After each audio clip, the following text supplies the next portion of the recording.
en el tema de Aprilia, que este año están siendo algo más sólidos, sobre todo a final de temporada. Está demostrando Marco que están para ganar. La verdad a mí me ha sorprendido. Yo no las tenía conmigo que después de venir de una Ducati se subieran a Aprilia y ganara carreras y que plantara cara también a Marc cuando en algunas carreras han estado juntos. O sea, ya tenía una moto que a veces era muy rápida, pero ahora es rápida en más circuitos y sobre todo no tiene los problemas de fiabilidad que tenía en el pasado. Marco, la diferencia que ha hecho en muchas ocasiones es que cuando ha tenido las cosas claras lo ha remarcado mucho en pista, o sea, y ha sido capaz de explotar el neumático al principio de carrera y que no le bajara el neumático al final de carrera. ¿Qué le falta a la KTM para estar a la altura? A ver, la KTM tiene cosas muy buenas, como es el motor, pero la estabilidad no es muy buena. Tienes que hacer, digamos, fuerza o controlar bien por dónde pasas. ¿Cómo lleváis lo de la 800? Sí, está en marcha. ¿Sí? Ha sido un año complicado en general para KTM, como sabéis, por el tema financiero que hubo hace un año. Pedro tenía unas expectativas altas por ser ya su segundo año y claro, digamos que se te desmonta el castillo en 5 minutos y le cuesta reconstruir la ilusión. Hola a todos, bienvenidos un día más a una nueva tertulia de Dura la Vita. Hoy repasaremos todo lo que sucedió en Portimao, en el Gran Premio de Portugal, donde tuvimos la victoria de Marco Bezzecchi en carrera larga, pero con una carrera al sprint muy interesante que analizaremos a continuación. Como siempre, ya sabéis, estamos en Chelsea 1979 y contamos con unos tertulianos de lujo y tenemos un invitado muy especial que lo venís reclamando además y que seguro que os va a gustar mucho. Empezamos por los habituales. Ricard Jové, ¿cómo estás? Buenos días, bien. Directo de Portimao, ¿no? Exacto, directo. Recién llegado. Sí, con jet lag. Rubén, yo a ti ya no te ubico porque estás en EICMA, luego te vas al circuito, luego... ¿Qué? Sí, también... Para no aburrirme. Entretenido. Ramón. También entretenido también. Y ya os lo decíamos, que muchas veces en comentarios decís, que venga. Y ya lo tenemos aquí. Dani Pedrosa, bienvenido. Gracias. A Dura la Vita. Teníamos ganas de que vinieras, la gente te estaba reclamando y además en un gran premio yo creo que muy interesante porque Pedro está ahí, ¿no? Hemos visto esa evolución del piloto murciano a lo largo de la temporada y como piloto probador de KTM pues está muy bien que nos puedas explicar un poquito más los detalles, ¿no? De todo este año. Sí, contento de estar aquí y bueno, ha sido un año complicado en general para KTM, como sabéis, por el tema financiero que hubo, ya empezó hace un año. Y al principio de temporada ha sido un lío importante. Además, Pedro tenía unas expectativas altas por ser ya su segundo año. Y claro, digamos que se te desmonta el castillo en 5 minutos y entonces pues cuesta reconstruir no solo el tema técnico, pero también el tema mental, ¿no? De la ilusión que tenías proyectada para el campeonato, pero esta segunda mitad de temporada está demostrándose muy positivo en general y está construyendo muy bien. Sí, lo veníamos diciendo en estas últimas tertulias, ¿no? Como ahora ya está habitualmente en esas plazas de podio un poco cada vez más y más cerca de conseguir esa primera victoria. ¿Y crees que ha sido un poco un cúmulo de circunstancias más a nivel mental que haya hecho ese cambio de chip o por qué no de estilo de pilotaje? ¿Ha sido un poco un conjunto? Evidentemente es un conjunto de cosas porque digamos, cuando tú tienes una ambición muy alta y quieres ganar, y en ese momento no puedes, tienes que aceptar esa situación. Mientras no la aceptes, pues es complicado construir algo. Vas a siempre ver más la parte negativa, digamos. En este caso, a mitad de temporada llegaron unas actualizaciones, empezó la moto a funcionar algo mejor. No es suficiente, evidentemente, para batir a las Ducati con facilidad o, en este caso, ahora ya con la Aprilia de Bezzecchi. Pero al menos te permite estar regularmente en una zona, si te esfuerzas en una zona de, digamos, los 5 primeros y optar a podiums. Y eso ya también te mete en una zona donde puedes empezar a aportar mucho más información, o al menos de más calidad, en cuanto a los detalles que tienes que ir mejorando. Evidentemente, por nuestra parte, en KTM nos toca todavía aportar algo más de cara al año que viene. ¿Y cómo lo habéis visto vosotros? Todo este periodo o este proceso de Pedro me ha recordado a su etapa en Moto2, ¿no? Con un primer año que le costó bastante, además de la lesión, pero le hizo mucho hincapié en que tuvo que hacer un cambio de chip a nivel de estilo de pilotaje y luego vimos un segundo año muy bueno, ¿no? de Pedro. ¿Lo habéis visto que ya cerca de conseguir esa primera victoria? Bueno, lleva ahí, días que va chutando y como dice él, lo que se ha notado más y lo hemos venido diciendo aquí es ese cambio de actitud. de ver la parte más positiva de las cosas, no lamentarse tanto o no estar en ese punto de aceptación de lo que tengo es lo que tengo y con lo que tengo que avanzar. Yo creo que está chutando y todavía queda alguna opción de que consiga su primera victoria. La verdad es que a mí me gustó y me gusta, y esa es una pregunta que yo tengo. Evidentemente frena como un demonio, mete la moto dentro, la hace girar en la 3 de Portimao, era brutal como giraba el tío. Y sí que parece, un poco como las Yamaha, Ramón, que la tracción, lo sabrás tú mejor, es lo que está faltando un poco. Pero me sorprendió ver cómo al final de la carrera larga se sacó esos tiempos con el M trasero y estuvo recuperándole hasta qué punto a Alex. Por lo tanto, ahí supongo que gestionó incluso demasiado los neumáticos, si los estaba guardando, porque realmente el final de carrera fue muy bueno el de Pedro. No sé si ahí dijo algo en ese respecto, pero... Hasta yo me sorprendí de ese final de carrera, Sí, porque ¿verdad? parecía, o sea, ya se vio a mitad de carrera que estaban gestionando los 3 pilotos de cabeza. Pensaba que Aldeguer tenía algo más, que venía en cuarto lugar y que Pedro te estaba conservando por si Aldeguer realmente al final tenía un ataque para el podium. Pero después al final la cosa se invirtió y fue Pedro quien presionó a Alex de una manera muy fuerte en las últimas 4 o 5 vueltas. Y me sorprendió ese ritmo tan fuerte, pero es lo que dijo él después de carrera, que bueno, tuvo que, para tener neumático al final, tiene que guardar al principio. Y si aprieta demasiado al principio, no tiene al final, ¿no? Como dijo Alex, dijo, intenté pillar a Bezzecchi, no pude y luego al final lo pagué. Que es lo que comenté un poco en carrera, que estos Michelin tienen un rango muy mínimo de margen de error. Es decir, si te pasas, ya estás yéndote para atrás, como los cangrejos. Y entonces, no, por más que pilotes mejor, levantes la moto, hagas el freno más suave, etcétera, el neumático ya no te da más, ya te has pasado y no lo puedes recuperar. Que es muchas veces lo que vimos, por ejemplo, Bagnaia en la sprint, como le pasaban la subida por uno por cada lado, ¿no? Así a final de carrera. Entonces, cada carrera pues depende un poco del setting y depende un poco de cómo tu moto reacciona. Tendrás que usar una estrategia de atacar al principio o atacar al final, pero tampoco sabes cuánto te queda en el bolsillo o si te vas a quedar corto de 3 vueltas, como les pasó a muchos pilotos en este GP. Para esto lo importante es clasificar bien.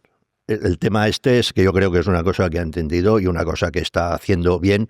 Quizás la KTM no es la mejor a una vuelta seca, no lo sé, pero sí que es verdad que si quieres gestionar algo pero sales en tercera fila, tendrás que comértelo al principio para llegar adelante. Y luego cuando llegas al final ya lo has gastado antes. Si clasificas bien y sales bien, salió bien en las dos carreras, igual en la sprint que en la larga, luego ahí sí que puedes ya jugar un poco a decir, a ver, ¿estos qué hacen?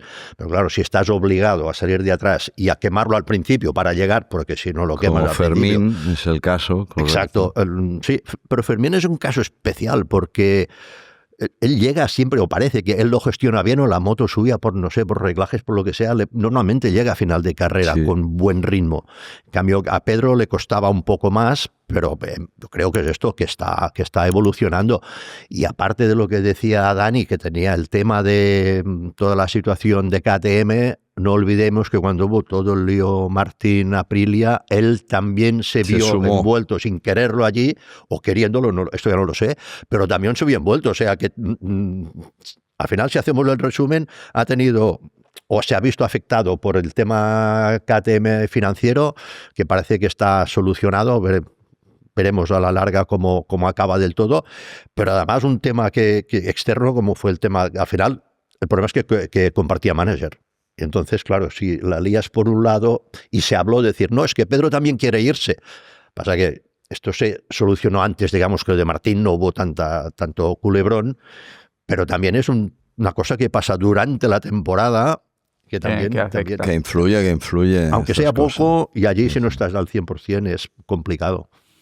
¿Cómo lo viste tú, Rubén? No, es lo que habéis dicho todos. Al final hay una evolución y sobre todo mental. Cuando tú estás entre el tercero y el octavo es como una jungla. Hay menos ritmo, pilotos diferentes. Ahora se está posicionando en que cada carrera, en las últimas carreras, sus rivales han sido prácticamente los mismos, pilotos con mucha fluidez, con mucha velocidad, mucho paso por curva, que le permiten a él también sacar su potencial de esta moto, porque lo que sí que tienen muy buena la KTM, bajo mi punto de vista, es que cierra mucho mejor las curvas que otras motos. Esto te ahorra un par de metros en algunos puntos, y si KTM es capaz de, con ese jugo, sacar ese jugo de ese potencial, pues sabes, Pedro, Dani, ahora que un metro aquí, un metro allí, una trazada bien hecha o mal hecha, con un ángulo de inclinación o menor, con lo que apretado que está el campeonato, te permite posicionarte y adelantar, porque ahora con esto, el tema de los device, alerones, todo, o sea, es que quieres ir, te preparas una frenada y estás 3 curvas para preparar la frenada, y a veces llegas con la aspiración y no puedes ni hacer el paralelo, y cuando quieres hacer el paralelo la moto se convierte en otra manera de conducirla, porque el aire o no aire te hace que la moto te diga una cosa o la otra, ¿no? Entonces yo creo que Pedro ya está ahí, ahora ya se lo cree, cada día está ahí, y yo creo que a la que gane una carrera te gana 5 de golpe, porque también el piloto cuando hace este clic y se lo acaba creyendo, porque todo el mundo ha ganado carreras menos él este año, de los 5 magníficos, y esto es lo que creo que le falta, solo que gane una carrera. Yo pensaba que en Portimao la carrera se la llevaba en la sprint, y pues me hubiese encantado que se la hubiese llevado, vamos. Bueno, ya avisó bastante el sábado, ¿no? Con ese toma y daca con Alex, que Alex se la recuperaba en la 1 y Pedro se la devolvía en la 5.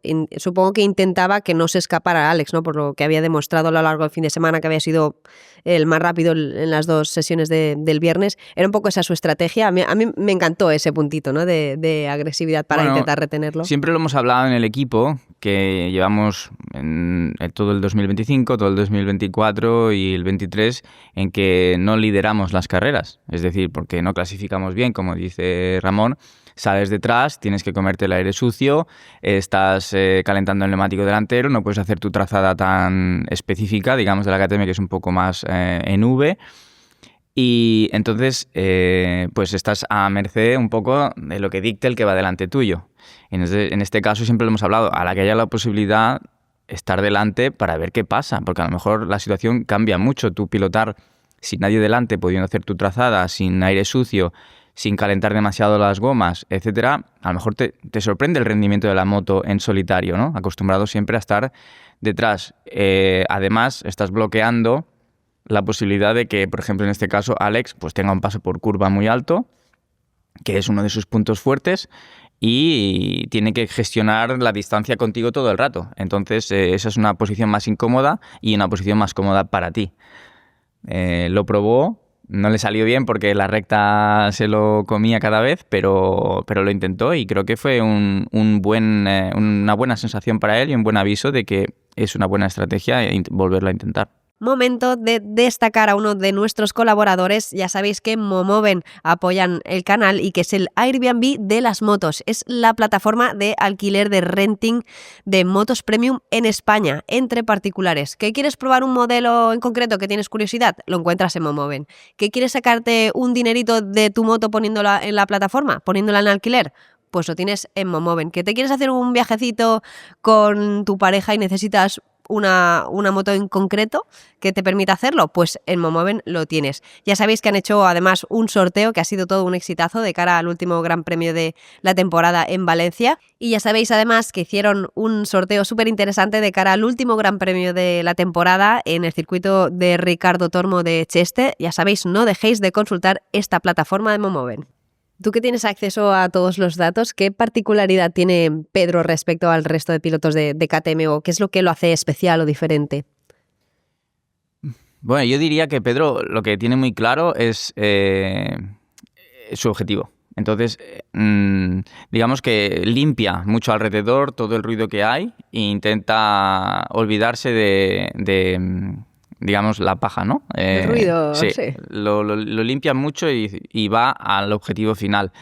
Y eso le ayuda muchas veces a no quedarse estancado en los pasos intermedios. Él siempre está mirando el podium, siempre está mirando ganar, siempre está mirando hacer la mejor clasificación, y cómo lo tiene que hacer, o cómo, digamos, qué pasos tiene que dar encima de la moto, no le importan tanto. Si tengo que recortar, recorto. Si tengo que tirarme, me tiro. Si tengo que soltar freno, suelto freno. hay otros pilotos que si el pilotaje no es el que ellos quieren, digamos que no ven ese objetivo que quieren, ¿no? Entonces, digamos, en ese aspecto Pedro tiene algo que le destaca, porque no mira un poco qué cosas le gustan y qué cosas no, solo mira el objetivo final. Y se entonces, adapta. Sí, se adapta.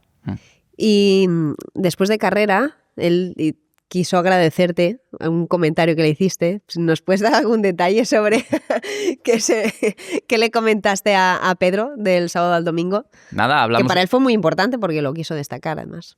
Hablamos un poco de cómo habíamos visto la sprint y en qué punto, digamos, se podía mejorar para el domingo, y se intentó mejorar ese punto. Tampoco había que cambiar gran cosa, ¿no? Porque el sábado había ido todo muy bien. Sí que la diferencia era el neumático blando trasero al neumático medio, y luego ahí pues la Aprilia sacó algo más que no nosotros. Sí, la Aprilia hizo lo que estabas tú diciendo, salir y buscar el ir delante.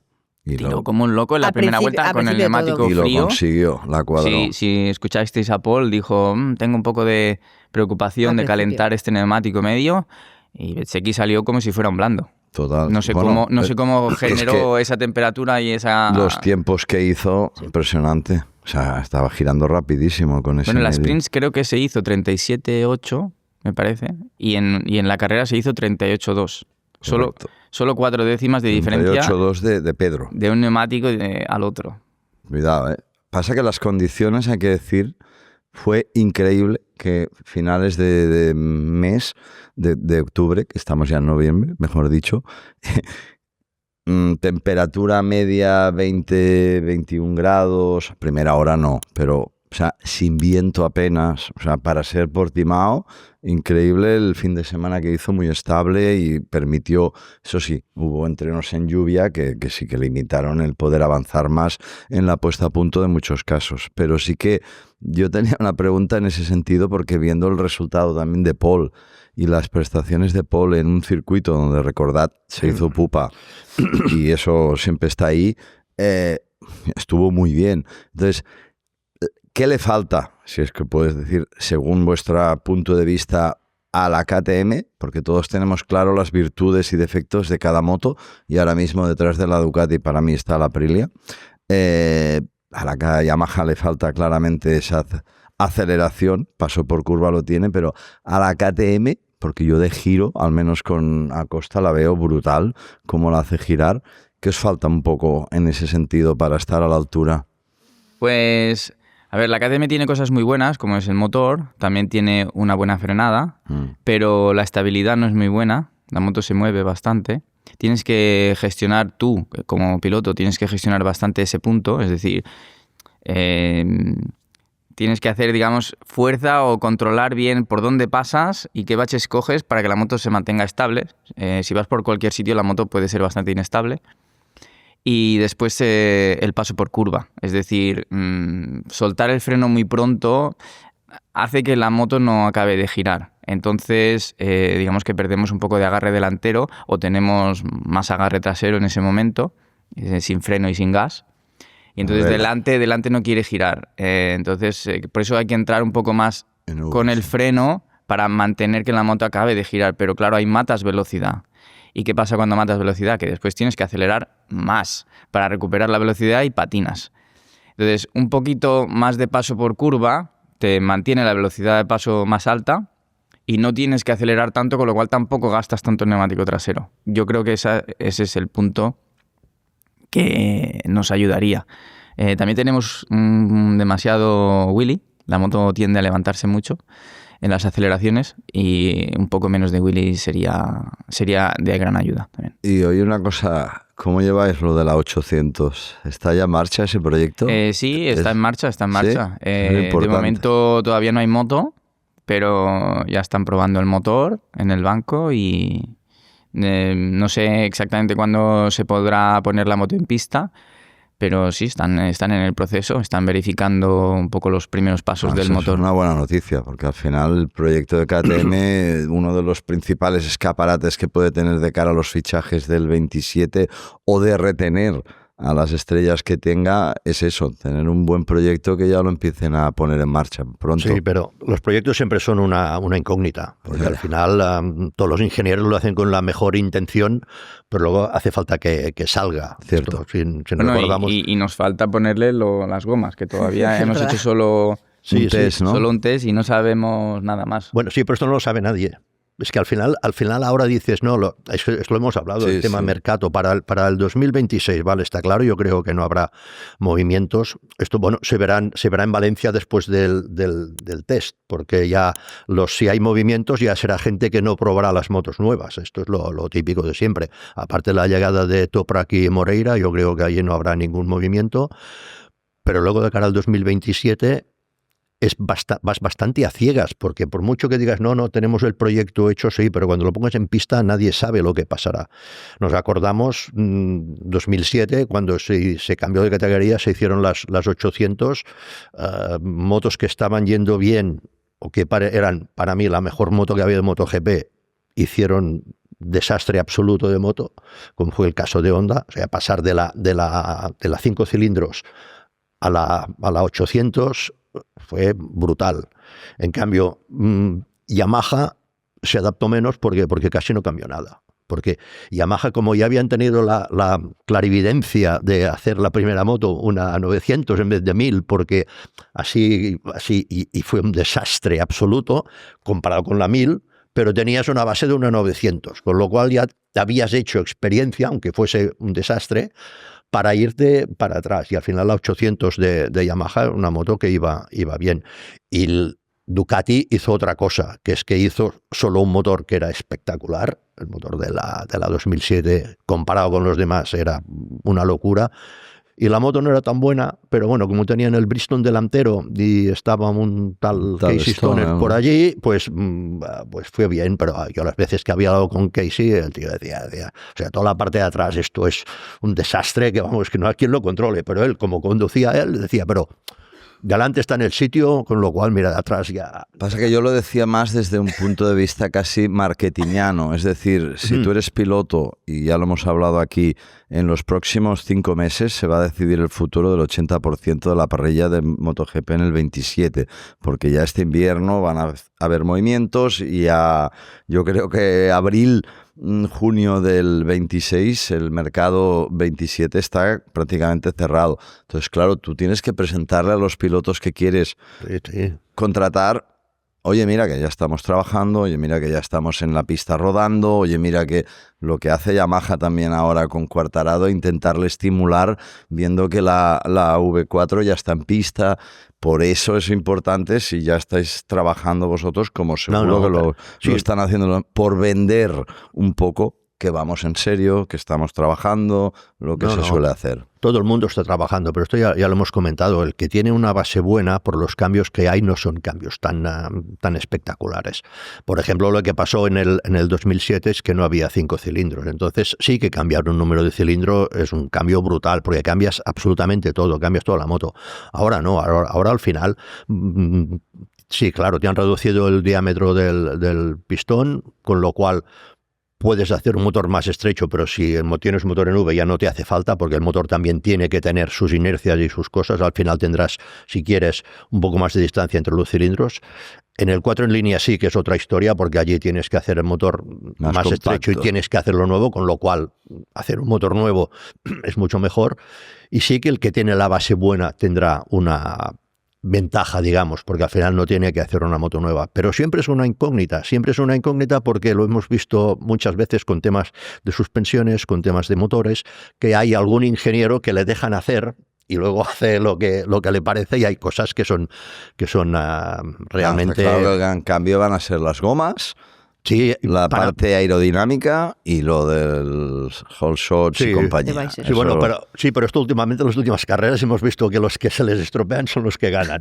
Peco el otro día, es verdad. No sé si hay ninguna ventaja tan grande lo del whole shot. Un aspecto también importante en este cambio de reglamento es, por ejemplo, en el caso de aquel de 2007 de Honda, y es que también cuando tú tienes mucho presupuesto, es decir, cuando tú puedes hacer una moto nueva porque tienes presupuesto y tienes ahí para gastar, pues salen ideas locas. nuevas. Bueno, esto ya está, ya ha llegado a su fin de ciclo, hacemos algo diferente.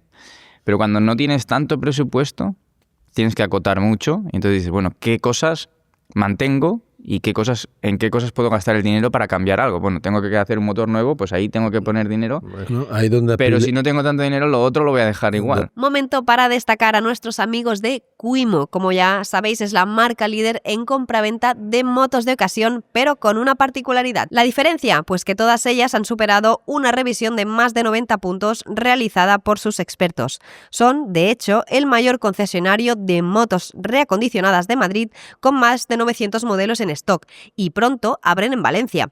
Las ventajas: además de esa revisión exhaustiva y una garantía premium, su compromiso en la experiencia de compra es inmejorable. Puedes comprarla online y recibirla con transporte gratuito hasta tu casa. Cuentan también con opciones de financiación flexible, un servicio de calidad que les ha dado una excelente nota de 4,7 en Google. Ser un cliente Quimo es ser comprador inteligente. Es donde Aprilia aquí creo que ha hecho un salto de calidad, que con menos recursos se han centrado en optimizar ciertas cosas y con un solo piloto han desmontado muchas situaciones, como ha hecho Ducati, que cuando tenía 8 pilotos también evolucionó mucho, pero Aprilia con un solo piloto ha demostrado que centrándose en las cosas buenas, pero vosotros mismos también, el problema financiero os ha hecho un fastidio momentáneo y puntual, pero después habéis hecho a remangarse, a concentrarse, y como no había presupuesto, no había piezas, habéis sacado el jugo de las piezas malas, o las que teníais en el trastero igual las habéis recuperado, porque tampoco quizá era tan mala, porque si no tengo opciones vamos a volver a compararlas, y cuando las has probado 3 veces resulta que esa pieza sí que acaba funcionando, porque el piloto es así, el piloto tiene una tendencia a siempre pedir, y no acaba teniendo la capacidad de probar todo 100%, porque en 3 horas muchas veces, Dani, llegas y la pista está sucia y te traen 3 piezas nuevas y dices, pero si la pista no me está dando lo que tengo que darle, no, hay que probar. El ingeniero pues en casa te dice, no, hay que montar esto ahora, y a veces no sacas jugo de esta situación, pero es que esa misma pieza al cabo de 3 carreras, espectacular como va la moto a sola. Entonces el mundo de las carreras de este nivel es tiene un concepto tan grande, pequeño a la vez, que detalles hacen la diferencia. Y son los detalles que han conseguido trabajar KTM y Pedro ahora mismo, pues están ahí encima de la mesa. Es que hay más claves que estoy pensando. Por ejemplo, cualquier piloto que vaya a tener claro que continúa con la misma marca en el 27 y le den la oportunidad de probar y evolucionar o dar su opinión acerca de la evolución de la 800, tendrá un punto de ventaja, porque las decisiones, lo sabemos todo, que se toman en pretemporada, bien sea después de la última carrera en Valencia o en los entrenos de febrero, suelen marcar casi la temporada. Fijaos en Pecco este año y Marc, las decisiones que se toman, etcétera. Entonces, cualquiera que sepa que continúa con esa marca y le den, porque a los demás no les van a dejar probar hasta que toque. Eso es clave. Yo me acuerdo del 24... ¿Te vas a acordar? 2004, perdón. 2004. Honda trajo en la 2,5, acuérdate, tu Movistar. Sí, yo me acuerdo. Con Tony Díaz, es verdad. Nos trajeron 2 chasis. Sí. El normal, con el link normal por abajo, y luego uno que era como el de MotoGP. Exacto. Con el link por arriba, ¿te acuerdas? Era una réplica del chasis MotoGP. Y os trajeron a vosotros y a nosotros para probar. Él decidió el normal, Tony decidió el link tal, y se demostró a la fin y a la postre que era más efectivo vuestro. Decisiones que en aquel momento tomas. Pero no sabes yo la presión que tuve para cambiar, ¿eh? ¿Sí? Sí, porque yo probé ese chasis. Porque el nuevo era el otro, claro. Yo probé ese chasis, no me gustó, y claro, el otro era el chasis réplica MotoGP. Correcto. Que era el que querían usar, era de hecho el que estaba usando mi compañero Aoyama. Exacto. Y venga, hay que probarlo. Y yo dije, no me gusta, no me va bien. Aparte, yo acababa de llegar a la categoría y dije, no, la moto que tengo me va bien, yo no lo quiero. Y bueno, Alberto, no sabes la presión que tuve, que me estoy equivocando, que van a hacer la evolución para el equipo Fortuna, que tú no vas a tener nada, que no sé qué. Y yo dije, bueno, sí, pero es que va peor, para mí va peor. Y de hecho fuimos después a Le Mans, que hubo otro test, lo tuve, me lo volvieron a meter y volví a decir que no, y me quedé con el mío y me fue mucho mejor. Bueno, si te sirve consuelo, en el otro bando estábamos a mitad de temporada diciendo, ¿ves? Dani lo ha acertado. O sea que el jardín de al lado siempre está más verde. Sí. Y Dani, antes comentabas el tema de la gestión de piloto. Justo en la carrera pasada Pedro comentaba el tema de la electrónica, ¿no? Que había hecho algunos cambios. ¿Y a qué se refería exactamente? ¿A que quizá los controles no eran tan intrusivos como habitualmente o qué es lo que cambió? Porque entiendo que no, de golpe no fue sin controles, ¿no? Sería imposible. Bueno, yendo mucho al detalle técnico, es un poco complicado de explicar, Lo que pero puedas. Básicamente, resumiendo, es que después de la sprint del sábado y tener porque el neumático tiene un desgaste muy pronunciado, ¿no? Y entonces cuando ya llegas se llama base rubber, que es al límite del neumático, entonces pues patina mucho más. Y digamos que el consumo del neumático fue tan alto que dijeron, entonces si se ha consumido en mitad de carrera, mañana es imposible. Entonces, pues la idea del electrónico es proteger el neumático. ¿Cómo? Pues bajando potencia o aumentando control. Pero claro, ahí se hace una bola de nieve importante, que es, si yo te quito potencia y tú quieres salir rápido de la curva, lo que pasa es que vas a dar más gas. Entonces vas a dar más gas más pronto porque es más fácil abrir gas, porque no hay. Pero claro, si tú le estás dando gas a fondo muy pronto en la curva, le estás requiriendo el 100% de lo que significa ese fondo. Vamos a decir que ese fondo significa 60 o 70% de potencia. Pues claro, estoy a mitad de curva al 70% de potencia. Lo que pasa es que me corta. Y eso genera que la rueda intente girar rápido hasta que la electrónica corta. Sin embargo, si yo te doy toda la potencia a ti, tú automáticamente a la que toques gas y vas a notar mucha potencia, pues vas a decir, uy, demasiada. Entonces tú vas a estar entre el 20 y el 30%. El 20 y el 30%. Sí, se te va un poco y te da miedo porque te puede hacer un high side, porque estás menos protegido, pero le estás dando 30%, no le estás dando 70%. Entonces eso ayuda también a que el neumático no se gaste tanto, tú controles un poco más, vayas más suave con el gas y automáticamente le des la potencia adecuada en cada punto de la curva. Entonces en el warm-up ellos probaron más control, que es el primer ejemplo que te he dado, y Pedro vio que era la dirección opuesta. Y entonces pues por carrera dijo, no, os habéis equivocado, quiero ir en la dirección opuesta, y fue lo que le ayudó en carrera. Bueno, y también sumado a esto es que también el piloto cuando tiene este concepto de control es que sumado a esto también incluso ayuda a levantar la moto, y el golpe del gas suave más querer alargar el desarrollo cuando levantas la moto y te cambia el ángulo y el radio de la rueda, pues toda esta situación la puedes ir cambiando de curva a curva. Cuando haces una puesta a punto de electrónica, quizás mucho más estándar, y en todos los lugares se activa o actúa, y entonces tú también te apalancas mucho más en el trabajar y levantar esta moto, y entonces el consumo pues es menos provechoso, ¿no? Exacto. Y por eso que cuando te dan potencia, el piloto es como que es lo bonito de este deporte, ¿no? O sea, que encima el piloto aún sigue siendo una cosa muy importante a la hora de compensar. Ya la historia. Esto depende mucho del piloto, porque al final, para entenderlo, o sea, la potencia va de 0 a 100. Tú en la recta tienes que tener el 100%, porque si no, no corres. O sea, punto. Cuando ya tienes la moto lanzada, que la moto ya no te patina, tienes que tener el 100%. Entonces, aquí entre el 0 y el 100, pues hay muchas curvas, hay muchas formas de llegar. Hay una forma que es pues teniendo muy poca potencia abajo, que es lo que dices, cuando tienes mucho control. Pero en algún punto tiene que llegar la potencia, porque si tú pones la moto que en la recta también tengas el 70%, o sea, olvídate, allí ya no vas a correr, ni vas a patinar, ni correr, ni nada. Entonces, en algún punto tiene que llegar la potencia. Y esto para los pilotos es importante que le entiendan esto, le tienen que explicar muy bien que algún punto llegará. O sea, o se la das abajo con muy poco control y luego él la tiene que controlar, pero cuando quiera dar potencia la tendrá, o le cortas mucho, pero llegará un momento, si cuando tú estás al 80% aún estás de potencia al 30%, cuando llegues al 100 tienes que subir del 30 al 100. Claro, la subida es más vertical. Sí, completamente. Entonces en algún punto ahí viene el wheelie, ¿no? O el spin. O el spin, exacto. Y el wheelie. Sí, pero es que si no llegas al spin quitando potencia arriba del todo, luego no corres. No porque no patines, porque no corres.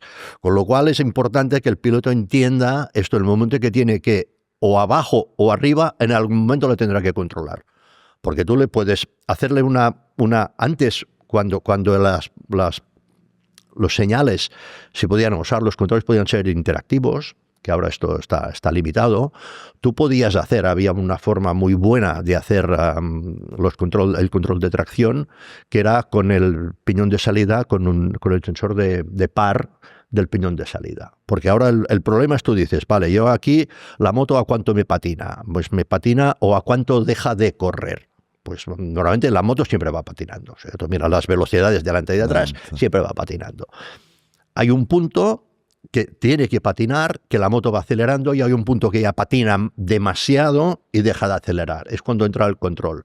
Pero claro, tú este punto lo pones fijo, dices, vale, pues yo voy a hacer que al 80% de gas y al 12% de patinar me cortes, porque pienso que este es el máximo. En cambio, si tienes un sensor de par, la moto sabe cuál es el punto máximo, y es en el momento que, mientras el par del piñón sigue subiendo, es porque el neumático sigue cogiendo y sigue empujando y hace fuerza, tiene retención.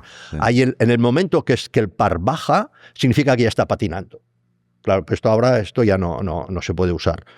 Pero esta es la forma ideal de decir, que la moto sepa cuándo pierde tracción, que es un poco lo mismo que un ABS, pero invertido. Bueno, lo que tú has explicado es el control de tracción por par o el control de tracción por fuerza, es decir, por carga. Entonces, cuando nota que patina mucho la rueda de atrás, corta. Sí. Y antes era pues por par, cuando el par no encaja. Claro, pero con el par es variable, y entonces siempre le tenías en el punto ideal. Y ahora no, ahora tú haces, miras todos los datos y haces todos, dices, vale, pues aquí yo cuando voy a 112%, vale, este es el límite y lo corto aquí. Pero es que igual en ese momento, en ese neumático, con esa carga, igual allí no, igual claro, es el 113. Depende de la goma que monte en cada momento también. Y depende de cada curva, y depende de cada trazada, y depende Pero de todo. ¿sabes una cosa? Esto que estáis explicando, que es muy bueno, esto es exactamente, en mi opinión, la diferencia que existe entre correr en Moto 2 y llegar a MotoGP. Ese es el salto, la clave, que es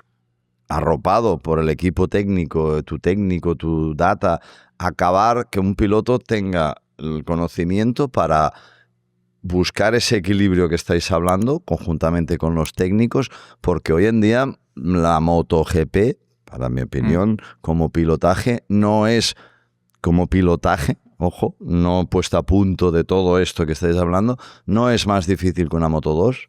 Yo opino que al contrario, pero toda esta liada que estáis explicando para sacarle el jugo a las prestaciones totales de una bestia de casi 300 caballos, aquí está la clave, en esto que estáis explicando, porque si no, el spinning, el tal... O sea, esa es la tecnología que hoy en día hace que un piloto, como no tenga la cabeza muy clara para apreciar, entender y tener mucha percepción y dar la información justa, se pasa la temporada que no avanza técnicamente, no de pilotaje, porque de pilotaje todos los que están tienen muchas manos, pero ahí para mí está la clave de MotoGP hoy en día. No sé si el último ataque lo lanzas una vuelta antes, ¿llegas? En sí no he lanzado ningún ataque, el ataque ha venido solo, ¿no? Al final, no sé, empezamos con muy poco grip comparado a Marco y a Alex, y ha sido quizás lo que nos ha costado más durante la carrera, ¿no? Es verdad que luego ya nos hemos estabilizado y vamos bastante rápido, sobre todo al final, pero bueno, un poco difícil de luchar al principio de carrera, sobre todo cuando ellos tienen tanto grip. Pero bueno, otra vez en el podio, entonces tenemos que estar contentos. ¿Tenías claro que hoy tu carrera tenía que ser así, más de gestión al principio si querías llegar con alguna opción al final? Bueno, no hemos gestionado tanto como pensaba, si te digo la verdad. Al final es verdad que es lo que te digo, hemos empezado con mucho menos grip comparado por lo menos a Alex y a Marco, que han podido hacerme el gap al principio. Luego es verdad que a mitad de carrera me he estado manteniendo un poco, no quizás tanto guardando goma, pero manteniendo un poco las distancias, sobre todo con el grupo de atrás, y algo ha hecho como un clic y de golpe podía empezar a ir rápido otra vez. Entonces tenemos que ver cómo podemos empezar con más grip las carreras, porque si queremos luchar por una victoria tiene que ser ya desde el principio de la carrera, no ir tanto remontando desde atrás para morir en la orilla. Entonces tenemos que estar contentos, estamos haciendo buen trabajo. KTM, la fábrica, el equipo y los test riders están intentando todo para ver si podemos mejorar un poco la moto, pero llevará tiempo. Entonces con calma, estamos estando en los podios que empecemos con el objetivo de estar siempre en el top 5, y ahora nos estamos manteniendo un poco más en los podios incluso cuando no es nuestro mejor día. Entonces tenemos que estar contentos. Casi no llego a la orilla por culpa de ese principio de carrera. Tenía que forzar muchísimo, pero digo, bueno, no hay nada que perder, vamos a intentarlo hasta un punto donde he visto que era imposible. He dicho, vale, ahora un momento de gestionar, pero ya el neumático delantero iba bastante muerto, tanto él como la moto, el paquete que tenían ellos hacía mucho la diferencia en el último sector y ahí es donde he roto mucho el neumático delantero, por eso al final iba muy así, más que atrás es verdad que tenía buena tracción, era más el delantero. Que a derechas lo he marcado mucho con graining, así que ese era el problema principal, pero hemos podido mantener esa segunda posición por suerte y nada, he disfrutado hasta ese momento donde Marco no estaba muy lejos, pensaba que había alguna esperanza, pero luego ya he visto que no. Merece la pena felicitarte por una carrera impecable, hoy lo has hecho todo perfetto. Grazie, sono molto contento, è stata una bellissima gara, sono partito bene, sono riuscito a mettermi davanti e mi sentivo veramente bene, meglio di ieri, abbiamo lavorato fino a tarda notte per cercare di trovare qualcosa in più e stamattina nel warm-up ho subito capito che sarei potuto essere più combattivo e di riuscire sarei potuto stare nella bagarre tra Alex e Pedro che erano sicuramente i favoriti prima di oggi. E quindi dai, sono molto contento di essere riuscito a vincere, è stata una gran gara, una gran giornata e niente, grazie a tutta l'Aprilia. La parte izquierda de una moto ahora ya empieza a ser complicada, porque antes había el embrague y a veces no lo tocabas, o sea, podías subir marchas sin embrague. Ahora ya lo sabes, ahí hay de todo, palancas para todo y que tienes que usar en un momento. Faltan dedos. Oye, y ese nuevo control de estabilidad, que no de tracción, ¿tú lo has probado? Sí, ¿Se nota? Sí. Se nota un poco, sí. Es para controlar cuando la moto se te va de lado, o sea, cuando estás inclinado al máximo y la moto se te va de lado, pues digamos que si se te va... ¿Cómo era? Si se te va muy rápido, la moto si nota que se va muy rápido, entonces ahí corta. Digamos que es lo que harías tú igualmente. Si tú das gas y la moto patina muy rápido, entonces cuando nota que este movimiento lo hace en mucha velocidad, ahí te frena la potencia. Ya, pero eso digamos es lo que harías tú. La diferencia aquí... Lo hace antes él que el piloto, no, pero porque ¿tú crees? La diferencia es que cuando tú aceleras, cuando estás acelerando y derrapando, tienes la capacidad de cortar y ajustar este derrapaje. Cuando tú estás cortando y se te va y quieres cortar, cortas de golpe por el miedo. Entonces, ese corte del miedo hace bloqueo en las suspensiones y se hacen los high size típicos. Si te corta justo antes, no hace que tú llegues a hacer el miedo. Correcto. Es el cortar es el como gas, todo ¿no? más de una, digamos. Y cuando lo ajustas bien, es como todo más de una. Vale. Pero yo, por ejemplo, cuando lo probé en las primeras etapas, a mí no me gustaba porque es un control que funciona por velocidad, no por ángulo. Es decir, si yo quiero darle rápido al gas, como hacía Stoner, para cruzar la moto en alguna curva y girar, romper el grip no me lo permitía. Entonces no me gusta porque me bloquea el derrapar y entonces me abro de la curva, no giro hacia el interior. Ahí va yo, que hay gente que en lo cambio, hace cuando así. daba gas muy suavito y le hacía derrapar un poquito, pues me derrapaba mucho, pero no me frenaba nunca el final. Entonces yo, claro, pienso que es más interesante la opción opuesta, que es que tú puedas derrapar libremente lo que tú quieras, pero que no se te cruce tanto que llegues al tope de manillar, ¿no? Pero por aclarar un poco lo de antes de la electrónica, porque si no, a lo mejor el aficionado se nos confunde. Dice, bueno, pues que quiten toda la electrónica y no ya salís está. ni de boxes. Entonces, o sea, sí que es verdad que estas motos sin electrónica hay demasiada potencia y el neumático no la puede absorber toda. Y como decías tú, Ramón, pues el neumático siempre está patinando un poco. Para obtener el mayor rendimiento, el mayor potencial, el neumático tiene que estar siempre patinando. Lo que pasa que, por ejemplo, en Bridgestone, cuando tú patinabas, vamos a poner un número, ¿vale? Sí. Cuando tú patinabas 110%, pues tenías un nivel de tracción. Cuando tenías 115% de patinaje, o sea, un poco más, tenías aún más tracción. Es decir, cuanto más patinabas, más tracción, o sea, más movimiento te ibas hacia adelante. Inercial. El Michelin, por ejemplo, es lo mismo, tienes 110% Bien. un tipo de patinaje y un tipo de tracción. Y de repente dices, bueno, pues le doy un poco más, 112, para tener aún más aceleración. Pero es que de repente en 113 la aceleración hace así. ¡Pum! Sobre spinning, ya no. O sea, no, de repente sí. tú estás acelerando y cuando haces 112, 113, la moto hace ¡pum! Para atrás. O sea, te quedas parado en el sitio. Notas que como cuando estás en el barro o en la nieve. Das gas y no te mueves. Y es de golpe. Y no En crees cambio, que... en el Bridgestone, por ejemplo, tú allí- patinabas Sí, y le sí. dabas más y aún ibas para adelante. Pero en Michelin hace Pregunta técnica, así. entonces. Por eso Sí, necesitas no, la electrónica. Perdona, pero para confirmar eso, precisamente con el Bridgestone casi no usábamos el torque sensor. Y cuando llegó Michelin, fuese interactivo o fuese para tener datos, tenías que usarlo porque para saber dónde era este punto, dónde era el punto que caía. Con el Bridgestone no lo tenías. El Bridgestone tenías otro problema, que es que si le dabas tanto, tenías consumo. Con el Bridgestone jugabas más con el consumo del neumático que no con el grip, porque el grip casi siempre había. Pero podías derrapar lo que quisieras con el Bridgestone. Sí. A no ser de que hecho, te comieses el neumático. Cuanto más hacías spin, más Pero rápido ibas. ¿no creéis que también hay un aspecto que ha cambiado un poco todo esto y es esa obligación de las presiones mínimas que antaño no estaban y jugaban con eso? No es sé, decir, ahí ya no sé.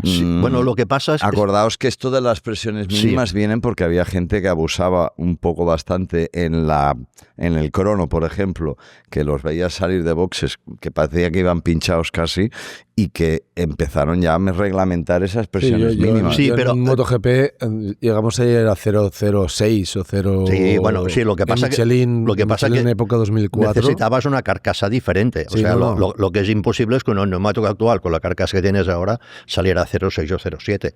No, pero que se han salido a que se lo pregunten a 1.2 se lo y menos pregunten a también. Pecco. ¿Qué pasó cuando llegó a 0.7, 0.8? Antes podía salir. Pero el tema de presiones se ha hecho por un tema de seguridad. Sí. Pero ha sido para evitar una cosa, porque con Michelin, con Dunlop sí que habían explotado neumáticos, y con Bridgestone al principio, con West, con la Kawasaki, había habido, y Hoffman creo también había tenido algún problema. Nakano, creo también, ¿no? Nakano, creo, sí. Mugello, Bueno, es que Mugello, ¿verdad? Pero, por ejemplo, yo no sé si te acuerdas tú, si te lo ha contado, Alberto le explotó un neumático trasero con la 2,5 En Hockenheim. En Hockenheim, sí, que no es el mejor sitio, No. seguramente, para que te pase. Y claro, el susto es importante, pero es que ahora, al final, el neumático está hecho de una forma que, aunque vayas bajo, funciona. Lo que pasa que si no es por un tema de seguridad, los equipos o los pilotos ya dirán, de aquí ya no bajes, de aquí ya no funciona. Bueno, pues si ahí es seguro, déjalo ir, no pasa nada. El problema es por una cosa que nunca ha pasado, que es que un Michelin explote por ir bajo de presión. Pero aparte con otra cosa, que cuando el reglamento era aconsejado y no era obligatorio, no era sancionable, luego había dos filosofías ahí, había la europea y la japonesa. La japonesa, eso los conoces muy bien, es decir, si nos aconsejan, si nos aconsejan, y el fair play, nos aconsejan 1.8, nosotros 1.85. Y los otros europeos dicen, nos aconsejan 1.8, pues iremos a 1.4 y a ver qué pasa. Y al final, Sí. bueno, luego que hemos sabido datos, o sea, ahora que está en 1.78, se han ganado carreras en Mugello, no en un sitio que el neumático no sufra, digamos en Mugello, a promedios de 1.6 delante.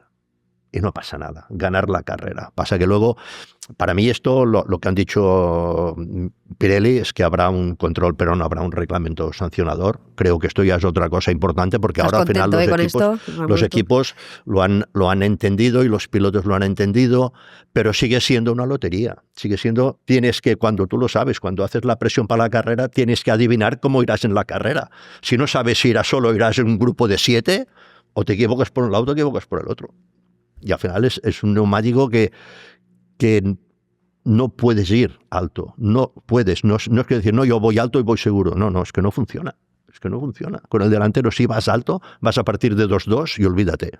Olvídate de la carrera. En cambio, era buenísimo con Bridgestone, que prácticamente ni se miraban las presiones. O sea, las presiones se hacían en caliente, pero en caliente daba igual 40 grados que 80 grados. Se hacía la misma. Y no pasaba nada, era totalmente una filosofía. Al final dices, no, si es una goma negra, redonda y tal, y parece igual. Es alucinante la diferencia que hay de una a la otra. Y eso que contabas tú, para aclarar un poco del base rubber, esto es que al final el neumático se hace la lona y luego se pone una goma más dura, digamos que es la base. Y luego ahí encima se pone la capa de o la goma de rodadura, que es donde se cambian las durezas. Si pones aquí, ya pones en un lado la blanda y el otro la media y en medio la que quieras, todo, y haces esto. En los de agua también está esto. Y acuérdate, alguna vez ha pasado que se ha secado la pista, se te acaba la goma de agua, llegas a la rubber base a la vez rubber, y luego es cuando va bien. Va mejor que Sí, cuando porque hay es una todo goma el de slick, taco, es una goma de claro, slick que claro. vas ya casi en seco porque la cosa se ha Claro, secado. es verdad. Esto hace años con los Bridgestone primero, sobre todo en 125 y hace muchos años que los delanteros iban bien y los traseros no. Cuando se acababa llegabas a la lona. Y ahora no, ahora las gomas tienen una seguridad que si se acaba la goma de tracción, allí hay una base, o sea que es más seguridad, que al final lo de las presiones cada vez dices, si ya tienes la base de tener una goma aquí de seguridad, que está allí por seguridad, no hace falta que pongas tantas cosas. Si el tío va blando y se le acaba la goma blanda, bueno, pues se quedará con una goma dura, no irá ni para atrás, pero no pasará nada. Y ahora sacabais el tema de rapar y me ha venido a la cabeza Brad Binder, ¿no? Que muchas veces entra súper cruzado, tiene ese estilo tan particular. ¿Cómo analizas la temporada de Brad? A mí me tiene un poco despistada, ¿no? No sé si le ha afectado la llegada de Pedro o ¿cómo ves al resto de pilotos de KTM? Bueno, ha sido un poco... Todo. Un poco... A ver, Maverick muy bien. La pena para Maverick ha sido que se hizo daño en Alemania y ya no ha podido recuperarse porque la operación le dejó el brazo casi sin movilidad y lo ha intentado en algunas carreras, pero tenía un ángulo de movimiento reducidísimo y no ha podido participar bien. Y una pena porque era quien fue más rápido en los momentos, digamos, más difíciles al principio de temporada. Creo que trabajaron muy bien también con su jefe de técnico, con Manu, y luego Enea ha sufrido mucho. Enea un poco especial en el sentido de que hay veces que dices, ok, ya le ha pillado el rollo a la moto y te hizo 2 o 3 carreras a mitad de temporada bastante buenas, pero luego cuando cambia de circuito y entra en el FP1 en el siguiente circuito, en la primera práctica, yo no sé si es por memoria de Ducati o no sé por qué, pero digamos que vuelve a tener muchos problemas con la moto y necesita todo el finde para ir adaptando su estilo de pilotaje de nuevo a sacarle mayor partido a la KTM en ese circuito. Entonces, a veces lo remonta y a veces pues no. Sí que es verdad que estaba empezando a hacerlo muy bien, pero luego tuvo que cambiar de jefe técnico y ahora tenemos para él ahí alguien temporal en busca del año que viene ponerle a alguien fijo y eso tampoco le está ayudando. Y por otro lado, pues Binder, este año la verdad es que no le ha salido bien. Hemos tenido una situación con él que tampoco acabamos de saber por qué no acaba de despuntar como en otras temporadas. ¿Maverick estará en Cheste? ¿Seguro o está un poco en el aire todavía? Yo creo que sí. Está en el aire, la verdad, pero creo que sí. Y esto de las sustituciones y los wildcards y tal, ¿cómo os lo gestionáis entre Paul y tú? Yo a veces digo, no sé quién va a ir. Muy fácil, Pito, glorito. Muy fácil, porque Paul, no, las ha hecho todas Paul tiene Paul, ganas, ¿no? Paul tiene ganas de correr y yo no. Así que no hay mucha discusión. No hay mucha discusión. ¿Y tema wildcards? Pues este año ninguno por el tema financiero y tal. No sé la situación cómo estará en el futuro. Vale. O sea que en caso de que Maverick sea baja, va a volver a salir Paul, ¿no? Si se da esa situación. ¿Este año? Sí, en Valencia, digo. Sí, yo no estoy preparado para Valencia. Tú en Portimao igual te lo ofrecieron y de hecho yo me voy a Jerez ahora. En Portimao te lo ofrecieron igual, digo yo, y dijiste, no. Tira tú que a mí me entra la risa, ¿no? En este circuito. Tú verás, encima no lo conozco. Bueno, y hemos empezado con KTM porque al final la ocasión lo merece, ¿no? Por el tema de Pedro también, porque que estabas tú y el debate así claro. A nivel técnico me ha encantado, la verdad. Pero Bezzecchi consiguió esa victoria. Es un poco en el tema de Aprilia venimos comentando, ¿no? Que este año están siendo algo más sólidos, sobre todo a final de temporada, pero por ejemplo venimos de estas últimas carreras, Malasia bastante bajón, en Phillip Island también fueron muy bien, ¿no? Tienen un poco de altibajos, pero está demostrando Marco que están para ganar también. Para mí ha sido la sorpresa del año, o sea, así como Alex también ha sido un piloto que ha sido revelación esta temporada, pero yo creo que Marco lo ha hecho muy bien porque ha cambiado de marca, ha tirado en su espalda de la marca porque Jorge ha estado lesionado, venía como, digamos, piloto segundo y la verdad a mí me ha sorprendido, yo no las tenía conmigo que después de venir de una Ducati se subieran a Aprilia y ganara carreras y que plantara cara también a Marc cuando en algunas carreras han estado juntos. Destacaría, digamos, que Aprilia ha mejorado mucho. O sea, ya tenía una moto que a veces era muy rápida, pero ahora es rápida en más circuitos y sobre todo no tiene los problemas de fiabilidad que tenía en el pasado.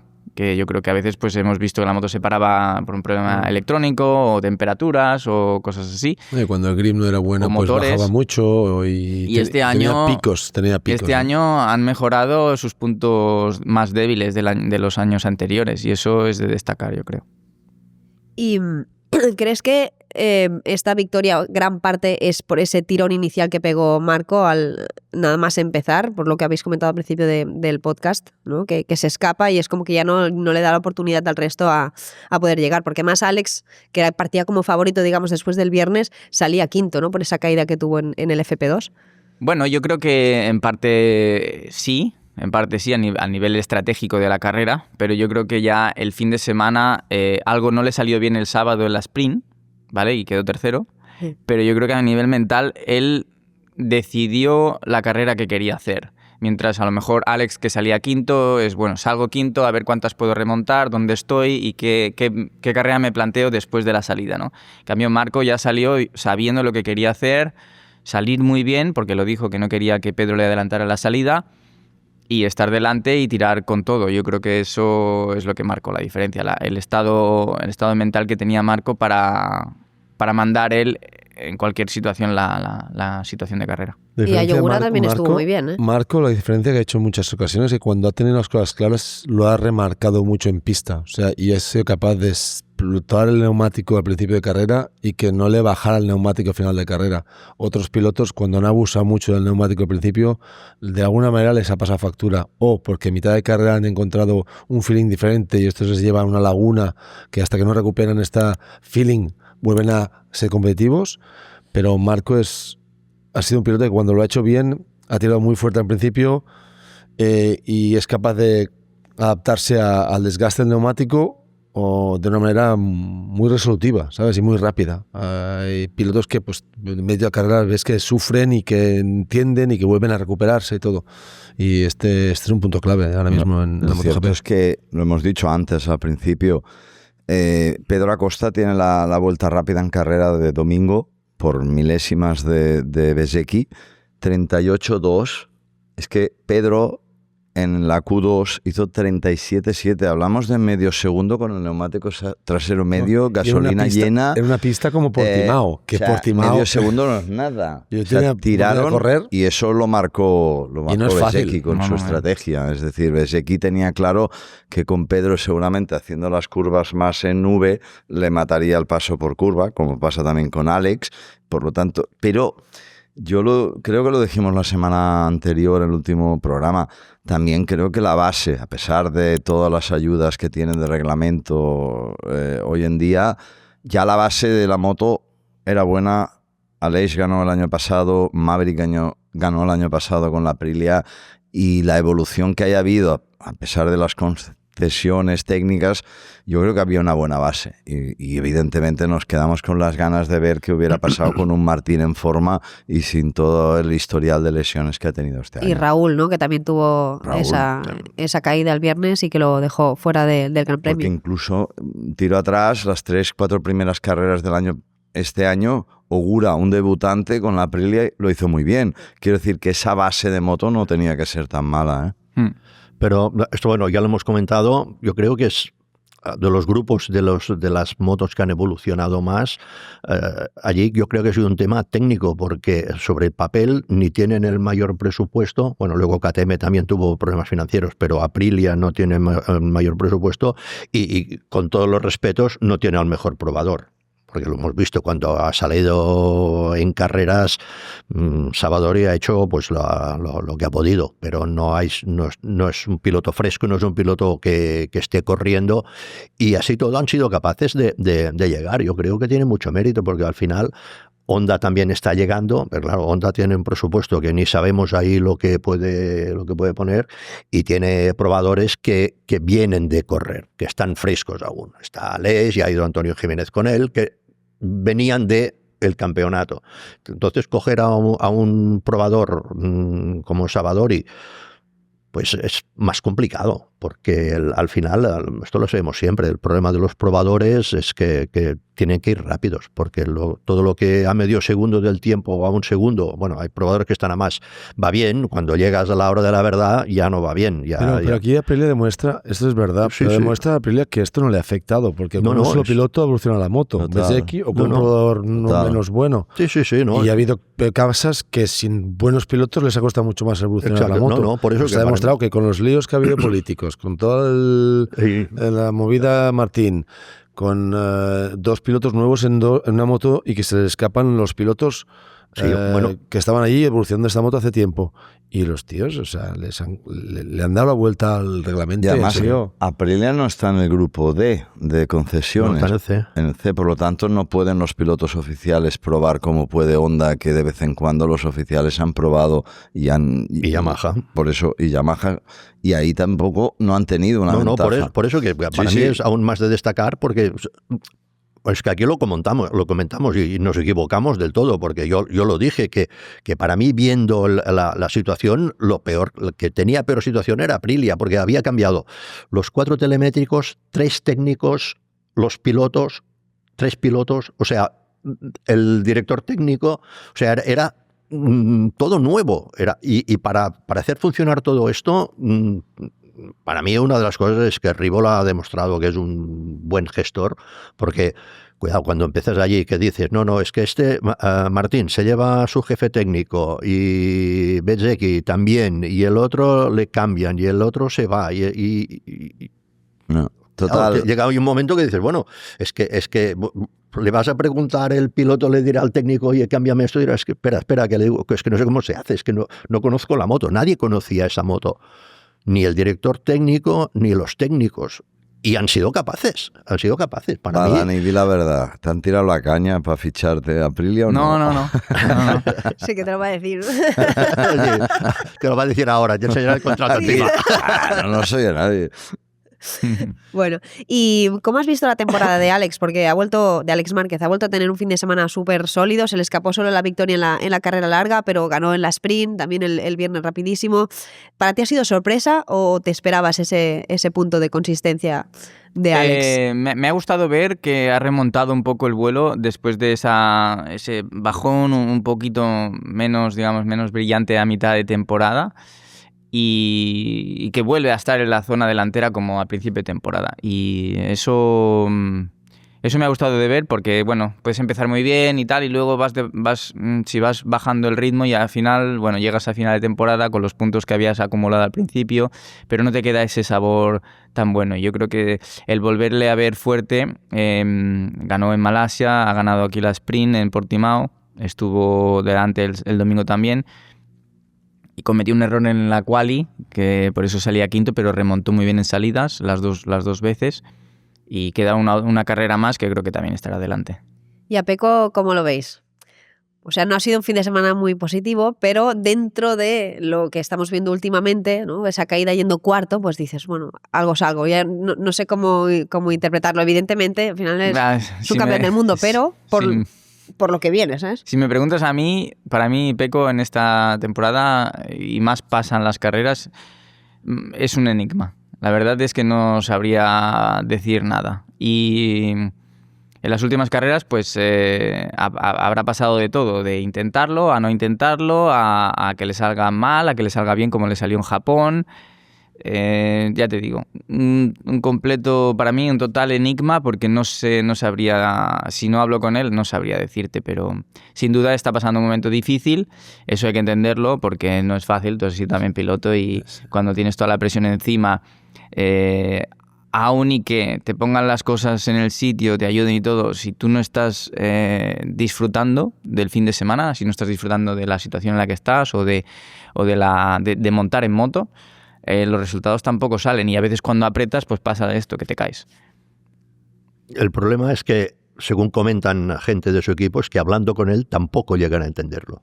O sea, tú dices, si no hablo con él, no sé qué pasa. Bueno, pero porque es también, que los que hablan con él tampoco llegan. Peco es una persona que tampoco ha hablado, es muy hablador, o sea, es muy reservado también por sí mismo. Entonces, cuando le salía todo bien, tampoco necesitaba hablar mucho porque todo funcionaba.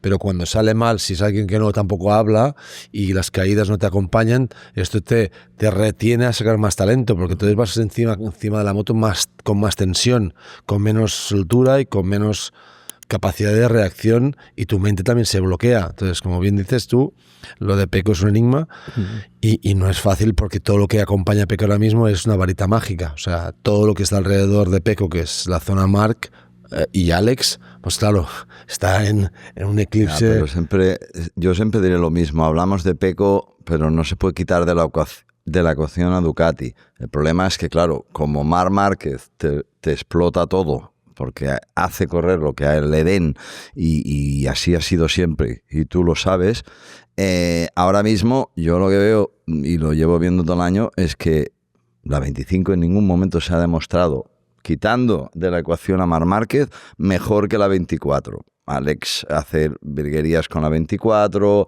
Di San Antonio, donde está también, ahora no está, por lo tanto ahí también hay un aspecto técnico que le ha afectado quizá más de lo que toque este efecto técnico, y tener al lado a uno que no le afecta, por supuesto, pero que no es solo un tema de Pecco. Yo creo que ha habido más cosas. Estoy seguro que hay algo técnico, ¿eh? Estoy seguro que habrán cambiado la moto en algo y que no le gusta. Es que lo primero es que la 24 no es la 24. La 24 es una evolución de la 24. ¿Qué pasa? Que esta evolución, por lo que parece, por lo que están haciendo, no solo Alex, que está excepcional, pero las carreras que ha hecho Frankie y las que ha hecho Fermín, esa moto va bien. Claro. No sé, comparar para mí es muy difícil, porque esto siempre depende del piloto, pero que esta moto va bien, esta moto funciona. Entonces, por el tema del motor, que sí que cambiaron, no tienes ni la posibilidad de volver a la 24, con lo cual igual piensas, estás con una 25 o con una 24.9, porque al final el motor, la termodinámica es 24 también, y estás con una moto que piensas, esta tendría que ser la buena, pero es que el tío que me está ganando, seguramente tiene una mejor que la mía del año pasado aún. Con lo cual, es decir, lo que dices tú, ¿me he equivocado o no me he equivocado? ¿He elegido bien o no he elegido bien? Igual, para mí hay una cosa que seguro que es involuntario, absolutamente, pero no se puede olvidar que Pecco tiene algo que ver en que la 25 es como 25. Porque lo que estoy seguro que no hizo Ducati es decir, a ver, me llega Marc, que sabemos cómo es, tengo a Pecco, que me ha ganado 2 mundiales, que este año está a punto de ganar el mundial, y no voy a escuchar para nada a Pecco y voy a escuchar solo a Marc. Esto no va así. No. Esto no va así. O sea que Pecco también tiene su... Claro. Si la moto es diferente, si la moto no le va bien, tiene su parte, no de culpa, responsabilidad, de responsabilidad. Porque escogió ese Igual camino. Que tienen responsabilidad los pilotos cuando la moto va bien, también tienen su responsabilidad. Recuerdo perfectamente las palabras de ambos en los entrenos de Malasia, donde decían, no, los dos tenemos la misma opinión, coincidimos en todo. O sea, Marc igual lo tenía clarísimo, lo que hemos explicado antes del chasis entre tú y Elías, o sea, son decisiones y en aquel momento la tomas, y en este caso pues ha habido uno que no le ha funcionado. Hay factores también aquí que es la mentalidad de Ducati. Yo he estado como piloto oficial en Ducati y me ha pasado esta situación de correr con un cambio de modelo y que iba mucho peor que el anterior, y no es que ni se cuestionaba eso. O sea, eras piloto oficial, el modelo nuevo era la marca empujaba este modelo y esto es lo que hay. Y es que ni que cuestionabas. Y estabas sufriendo pero de una manera estrepitosa las primeras 3 o 4 carreras, porque no sabías ni por dónde girar la moto. Y al final sacabas y la moto era mejor que la anterior, porque acababas consiguiendo que la moto fuera mejor que la anterior. Entonces, ¿qué ha pasado? Que Marc se adapta mucho más rápido que Pecco. Esta es la primera. Segundo, que son latinos. O sea, los italianos tienen una estación de tal, y cuando llega un Marc Márquez y hace lo que hace con esta moto, pues claro, ¿qué vas a decir? Inconscientemente dentro del box hay una fervor y una situación espectacular, ¿vale? En la cual cuando llegas a casa, pues todo el mundo te aplaude, la fábrica está en una nube, y esto eclipsa a Pecco, Y si no te van siendo cosas, sin querer, queriendo, incluso tu lado se desmotiva. Y si se desmotiva, no te acompaña. Y tú has sido piloto y tú sabes... Yo he sido compañero de Marc. Y eres piloto y tú sabes cómo funciona. Y te ha pasado esto solamente a un nivel muy inferior. Pero tú has sufrido el eclipse de Marc dentro del box. Muchas situaciones que tu técnico está mirando al otro lado cuando tienes que estar por ti 100%. Y esto te ha pasado a ti. Porque estoy seguro que te ha pasado. Sí. Y esto a Pecco le está pasando. Tiene ahí Gabarrini que está mirándole, que ve que el otro va por encima de las posibilidades y lo hace de puta madre.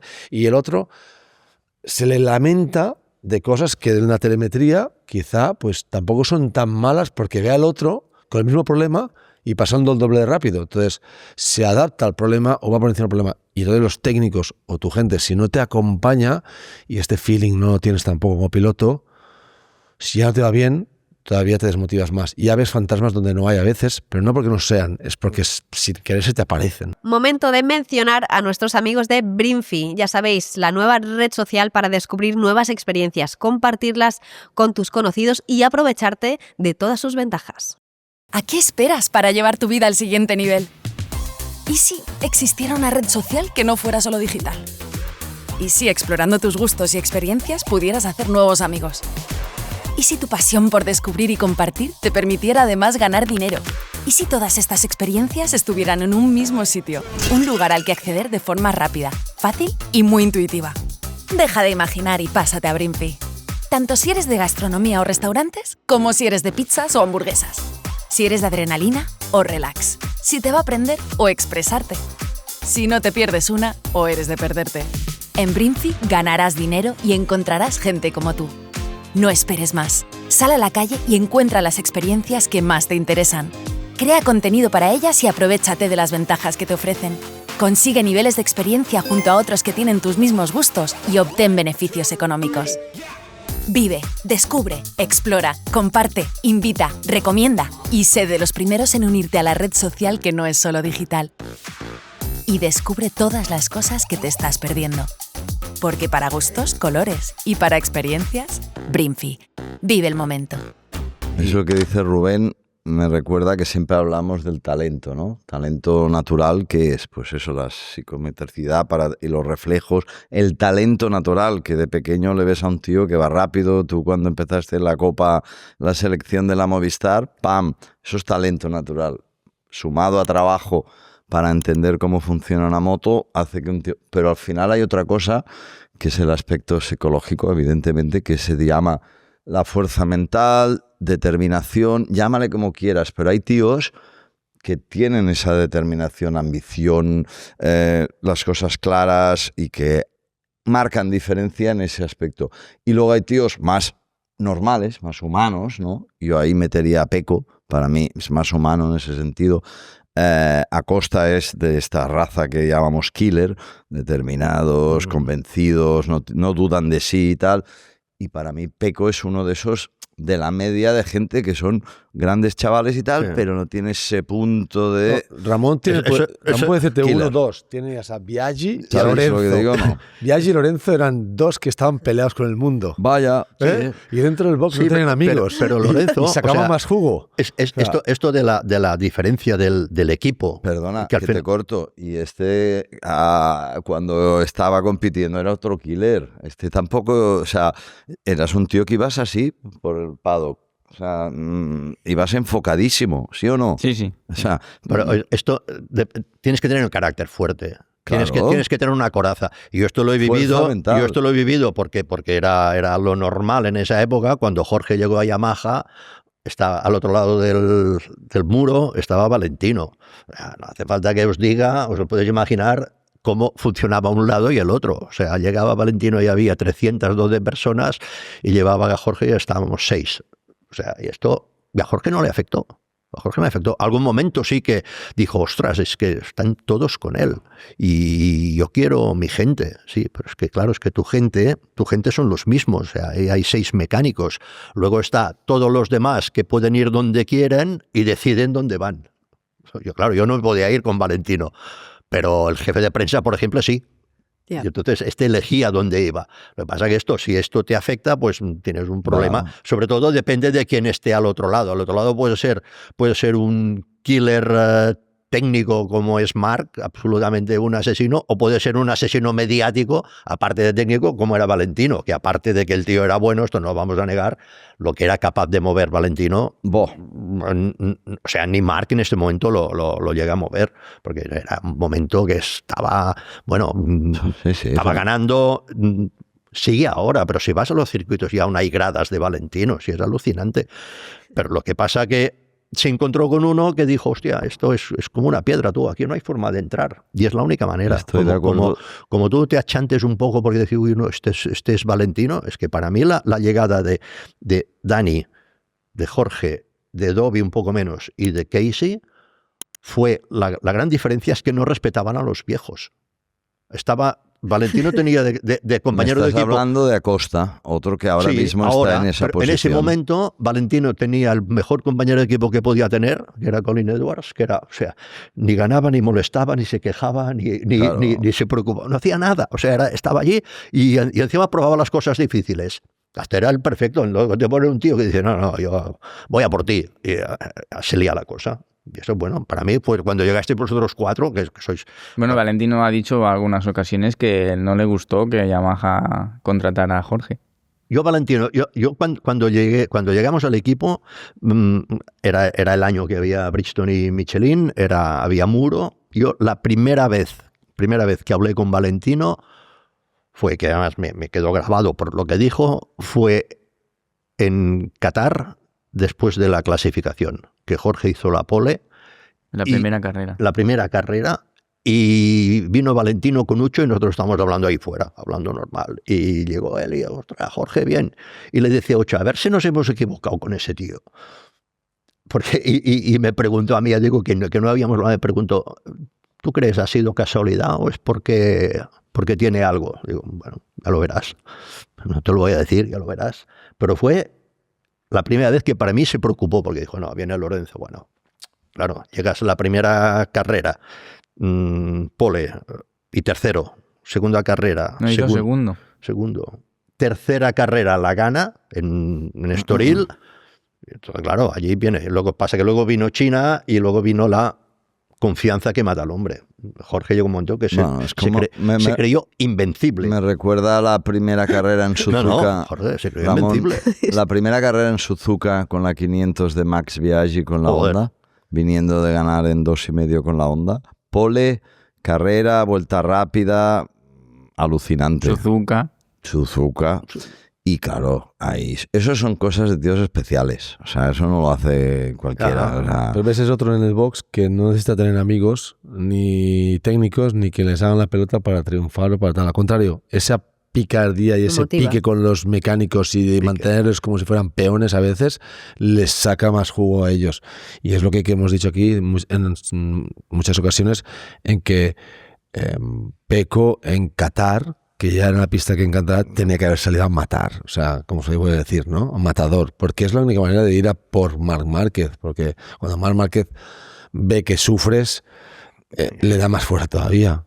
Y entonces, pues bueno, esto hace que... Es bueno porque de estos que hemos hablado, incluido este señor que está aquí delante, me hace gracia porque yo los he conocido jovencitos, a Jorge, a Biaggi, a él, y claro, cuando estaban en su modo competición, carreras, eran personajes, digamos, muy diferentes a lo que es ahora un Max Biaggi, tú mismo, Jorge, cuando ya te sacas la mochila de la presión y de todo, personas muy diferentes. Por supuesto. Todos maduramos. Con Ramón y yo ya vamos madurando. Envejecemos. Pero es verdad, o sea, yo os he tratado a todos desde muy pequeño. ¿Y cómo cambia cuando ya te quitas el peso ese de la presión y de todo?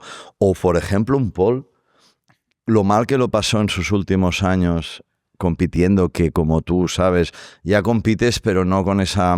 Y lo bien que se lo está pasando ahora... Sí, que vuelve a tener motivación, eso es la presión, eso se le llama la presión y el desgaste de la presión de los años de estar ahí dale que te pego y teniendo que estar... Eso pasa, eso es verdad, y desde que han cambiado el formato, yo ya lo he dicho alguna vez, que con este ritmo de más carreras, 22 carreras, más la sprint y todo, el nivel de estrés mental que tú acumulas año tras año es como en 2 temporadas, como si hubieras hecho 5 de las otras. Y ahí el mérito de Marc Márquez, que estando con la edad que está, sigue teniendo la motivación y la determinación. Los pilotos y los técnicos. Sí, claro.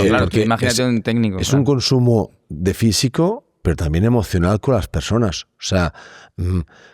O sea, pasas muchas horas con tus técnicos o con tu gente bajo una presión tremenda y vas de carrera en carrera y hablas solo de motos y todo el rato lo mismo, y esto acaba siendo no frescura. O sea, hay un momento que... Y no te dejes un tornillo suelto y que no pase nada. Sí, pero esto ha sido siempre. Pero de cómo se gestionaban las carreras o los grandes premios hace 30 años con ahora no tiene nada que ver. Joder. O sea, 30 o 35 años. 30 es mucho. No, 30, bueno, yo hablo por mí. Pero al final, o sea, ordenador, ¿y esto qué es? No, sí, claro. Es una cosa que escribe, vale, y que cambio, me acuerdo de las tablas de cambios de la Aprilia y del motor Rotax. Allí, a ver, voy a buscar el piñón y allí con el lápiz y subrayo este sí, pero la sexta no, y este sí. Claro, todo esto, los ordenadores. Luego, cuando llegó la electrónica, entonces ya se te complica mucho más, porque al final la puesta a punto mecánica, digamos, de suspensiones y cambios y cosas de estas, cambio ya es igual, tienes 1000 simuladores y pocas veces se hace cambio en el circuito, no como antes que lo hacías cada entreno ibas a ajustar algo, sobre todo con los 2 tiempos, porque tenías un rango tan pequeño que tenías que ajustar todo. Y bueno, y con las 125, o sea, levantar por la mañana, ¿de dónde viene el viento? Allí, vamos a cambiar la sexta. Esto ahora con MotoGP sobre todo ha desaparecido, pero luego el setting de electrónica se ha vuelto ya más importante que el de mecánica. ¿Cómo? Ahora mismo por eso los mejores técnicos, quedan pocos, no son los grandes mecánicos que han ido evolucionando a más, son electrónicos que han ido evolucionando. Sí, esto es así hubo ya. una época que todos los técnicos veníamos de las suspensiones. Claro. Sí. Sí, ahora no hay nadie de suspensiones que se vaya a hacer de técnico. Ahora viene esto de la electrónica, pero es que al final necesitas electrónicos, no necesitas ya mecánicos, porque tú al final, si sales con medio milímetro más de compresión o de precarga delante, pues la moto irá un poco diferente. Si sales con el setting electrónico equivocado, olvídate. Sí. Yo creo que hay técnicos que si les dieran un motor no lo sabrían abrir y cerrar. Ya. Y eso los de antaño no era así. No Esa era la así. diferencia. Yo ahora, yo lo he dicho muchas veces, si empezase de nuevo, y ahora me veo incapaz de encontrar mecánicos en el paddock como está ahora para hacer lo que hacíamos hace 35 años. Está claro. Volviendo a Pecco y para cerrar el tema Ducati, vamos. El hecho de que no esté Marc Márquez en los test de después del Gran Premio, ¿es bueno, malo para él? ¿Va a determinar no sé, dependerá de Ducati, de Ducati qué quiere hacer, qué tiene planeado hacer para el año que viene, dentro de las limitaciones que tiene, porque no pueden tocar motor. Es muy complicado entender el reglamento porque, según tengo entendido, suponiendo que Pecco y Marc se pusiesen de acuerdo, podrían volver al motor 24, entero, con cambio y todo, y embrague. Pero el motor es por equipo, no es por piloto. Vale, entonces, tiene que ser ahora que Marc diga, vale, te voy a ayudar y te voy a volver al motor que te iba bien, cosa que no creo que pase. Pero bueno, hay que ver Ducati qué plan tiene y qué quieren hacer. Y todas las marcas lo tienen que decidir esto, es cuánto quieren invertir en un año que es el último de una moto. Esto también es importante. Yo creo que Pecco necesita vacaciones. Porque al final ahora tiene una mentalidad y un pupurri en la cabeza complicadísimo, que es acabar el año y el lunes subirse a la moto y tener ideas frescas y tal. Yo no creo que las tenga, y creo que un piloto de un día para otro no tiene ideas frescas. Lleva mucha carga emocional negativa, mucha. Y el ser humano es eso, es un ser humano, o sea, es una persona. Y al final, pero esto es siempre lo de irte de vacaciones, pero siempre está la duda de... Vacaciones digo, es que necesitas no, es verdad, vacaciones, pero te vas con buenas sensaciones o con malas sensaciones, aunque luego no signifique nada, aunque luego ya veremos qué pasa. Ahora no las tiene las sensaciones. Ya, pero por eso que igual prueba lo que quiera hacer Ducati el martes y se va de vacaciones con buenas sensaciones. Que igual luego llega el otro y lo machaca y luego veremos qué hacen con las motos, si dan las 6 motos iguales, que es una posibilidad que están hablando, o hacen 3 y 3, o ver qué harán, o si vuelven todos a la moto del equipo satélite, porque no sé Marc si la ha probado, pero igual si dicen, bueno, oye, pues vamos a hacer, como nos queda un año, la moto de Fermín, la moto de Alex, la moto de Frank, están funcionando bien, oye, pues hacemos 6 iguales y ya está, que esto es una cosa que se ha hablado. Vale, entonces, tú irte de vacaciones, si se va ahora, se va con malas sensaciones, seguro. Si hace el test y el test le va peor que todo lo que está haciendo, luego igual no va ni de vacaciones. Pero si Valencia no es el mejor sitio para tener buenas sensaciones, ¿eh? Es una pista complicada que si no te entra bien... Sí, pero bien, lo bueno que tiene este test es que vienes de la carrera. Entonces, buenas sensaciones significa que mejores las de la carrera, ¿o no? Al final, a los tiempos, ahí ya sabes que hay 1000 estrategias. Hace mucho frío en Valencia, no sé este año cómo estará, pero normalmente hace mucho frío, puedes rodar 4 horas al día, no más, porque la pista no está en condiciones. Pero bueno, te puede ser, digamos que es un arma de doble filo. Puede ser que digas, ostras, tú, esto que me han traído, o que he vuelto a la moto del año pasado, lo que sea, lo que le hagan, vale, lo veo y voy a tirar para adelante, o que te vaya peor que la que has tenido el Gran Premio y luego te vayas ya hundido, digamos, que puede pasar de todo. De todas formas, para mí serán unos test interesantes. Yo tengo más ganas de ir al test que a la carrera, te lo digo de verdad.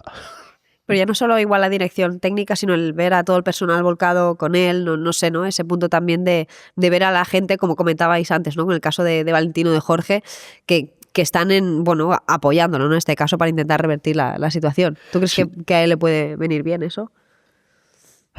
Seguro que, los test ayudan mucho, porque tienes el día es más largo y puedes usar más estrategias diferentes durante el test que no puedes usar en el Gran Premio. De hecho, él probó muchas cosas en Misano y parecía acabar contento después de ese test. Pero como decía Ramón, el test de Valencia hay que cogerlo un poco con pinzas porque hace mucho frío, tienes poco margen de hacer cambios y no sé cuántas sorpresas se sacará Gigi del bolsillo, porque él mismo ha dicho, ¿no?, que las demás marcas se están acercando y que tienen que mejorar. ¿Qué significa, cómo ve o qué posibilidades, tiene para hacer la mejora en la moto? No las sé. Pero seguro que alguna bala dispara de las que tiene guardadas. ¿Y cómo habéis visto las Honda? Ha sido como un fin de semana, una oportunidad un poco desaprovechada, ¿no? Porque Mir apuntaba alto, pero tuvo los 2 problemas en la sprint con el embrague, si no recuerdo mal, y ayer en carrera larga dijo que le saltaron un montón de alarmas, que perdió potencia y que no pudo hacer nada, se tuvo que retirar. No sé... Parece ser que no quieren pasar al grupo C, que están intentando entre todos no hacer puntos. ¿Tú crees que intentarán en Valencia no pasar? Esto es broma, hombre. No, la verdad es que Portimao es un circuito un poco especial. Sí que es verdad que han tenido un par de problemas. El del embrague es menos normal, porque al final las motos, actualmente el embrague está para usarlo una vez y ya no lo vuelves a tocar. Y lo de las alarmas electrónicas, pues a veces pasa, es uno de los problemas de la electrónica, y al final el piloto lo que tiene que entender cuando pasa esto es, primero, si son alarmas de peligro o son de aviso, y luego si el motor baja. Si el motor baja de rendimiento, pues no hay nada a hacer. Pero esto lo vimos, por ejemplo, en la carrera de Japón, que la moto de Pecco sacaba humo todo el que podía y al final pues no pasó nada. Pero sí que hay veces que hay alarmas que dicen no, aquí puede pasar algo corto. Es mala suerte, yo creo que es mala suerte. Lo que pasa que Honda están trabajando, están llegando, pero no lo ves, por ejemplo, como Pedro, que dice, no, llego y me quedo. Al principio Zarco era el que defendía la marca, luego Mir lo ha hecho muy bien, Marini y Luca no se había caído ninguna vez, los ha caído 2 veces seguidas, o sea que en conjunto, hay que ver si llegan a mejorarlo. Aquí será una de las cosas interesantes, en Valencia, será ver a Moreira con la MotoGP, a ver qué hace. Es que este año Valencia será diferente, porque siempre cada año Valencia era un trasvase de mecánicos y pilotos y motos negras y cosas que este año esto no habrá. Básicamente lo que habrá es gente con moto, y no, porque antes era gente buscando su camión. Hablando de Moreira, la tensión que hubo en la carrera de Moto2, tela, ¿no? Entre Manu y Diogo, que al final se estaban jugando el Mundial y que llegaban con 9 puntos de diferencia a favor de Diogo, y que consiguió una nueva victoria. O sea, el tío maneja muy bien la presión y esta situación que está viviendo, y Manu con algo de dificultades de nuevo, y ahora ya con 24 puntos de diferencia se le pone muy complicado, ¿no? De cara a Valencia. Solo le vale ganar y que pinche Diogo. Hombre, creo que este ha sido bastante un remate esta carrera, pero es que llevamos 6-7 carreras donde Manu no ha sumado el podium, con detalles técnicos que también le han perjudicado, evidentemente, la piedra del radiador, lo de la descalificación electrónica, pero uno, como suele suceder, con el futuro arreglado, para arriba, con motivación, súper tranquilo, lo vi el otro día y, tío, está Moreira, Diogo, está... Pues eso, tan tranquilo, y el otro con la presión en los hombros de Rust. Y se notó, porque en ningún momento tuvo velocidad, según mi opinión, ayer en la carrera Manu. No tenía esa velocidad que le hemos visto otras veces, y suele ser, evidentemente, cuando no estás lo suficientemente suelto, y tuvo sustos importantes, quiero decir que esforzándose se estaba esforzando. Pero, lo he dicho, uno va de subida, el otro no tanto. Está complicadísimo. Lo hablábamos antes, tiene que ganar Manu y no coger ni un solo punto Diogo. No, tiene que hacer 14. Para ganar, o bien 2 puntos. Si empatan, porque coge un punto, siempre ganando Manu, siempre empatan por puntos, pero se empatan por número de victorias y podría ganar Manu. Muy complicado, pero en las carreras todo puede pasar. Sí, aparte que todos los pilotos de Moto2, la intención es ir a MotoGP, entonces cuando tú lo ves cerca, bueno, esto si nos acordamos con Sergio García, pasó una cosa similar. Alonso también. Sí. Alonso también le pasó, a Joe Roberts. Sí, pero Alonso fue el que dijo que no. Alonso, pero es diferente. Otra cosa es cuando tú no dices que no, te dicen que no. Vale, entonces cuando tú ves al vecino, que al vecino le dicen que sí, a ti dicen que no, claro, esto también en el fondo es una losa, de decir, podía ir yo y va a ir este porque por lo que sea, porque es más joven, porque es brasileño, por lo que sea, pero va a ir este, yo no. Claro, esto también es otro problema añadido. ¿Os esperabais que Diogo peleara la victoria a Colin Berger, viendo la situación cómoda, entre comillas, para él, ¿no? Que se podía haber asegurado 20 puntos, ¿por qué no? Porque viendo que Manu tampoco era una amenaza, y aún así intentó adelantar al holandés, que estaba haciendo una carrera, por cierto, espectacular. Es que lo que me sorprendió es que estuviera Berger ahí. Sí. Y el otro, evidentemente, iba por la victoria. Berger no ha hecho nada en todo el año, es verdad que ha tenido bastantes problemas personales. Y de una lesión, y es el tercer rookie, si no me equivoco, de este año que gana o hace podium. En el caso Holgado, Alonso han ganado y han hecho podiums, y él ha hecho podium. Yo lo he discutido muchas veces. Moto2 para mí es la categoría más complicada de aquí a Lima, de hacer el salto de Moto3 a Moto2, y que este año haya este resultado de rookie, sobre todo Holgado, Alonso y ahora Berger, hace tiempo que no pasa. Es decir, desde Acosta en su primer año, o algún otro piloto que también, Raúl Fernández, que hizo un primer año muy bestia, a todos les ha costado mucho. Aquí va a haber un cambio generacional de AUPA, cuando en el 27 muchos de MotoGP, y todos sabemos nombres, no van a estar, pero ir apuntando nombres, Holgado, Alonso, por resultados, por también pasaporte, va a haber gente que va a ir empujando de Moto2 para MotoGP y viceversa, de Moto3, que vienen tíos que ya suben el año que viene, Piqueras, Rueda, Furusato, suben seguro a Moto2, pero cuando siempre hablamos de pasaporte, pero tengo una cosa muy clara, ¿eh? El tío que sea bueno, da igual si es español o no. No sé si me entiendes a lo que voy. Si es bueno, irá para arriba. El que sea bueno, aunque no sea, y tiene un pasaporte no español, sí, lo va a tener más fácil, hablemos claro. Pero el que sea bueno, hablamos de un Máximo Quiles, hablamos de estos tíos que tienen algo, estos van a ir para arriba.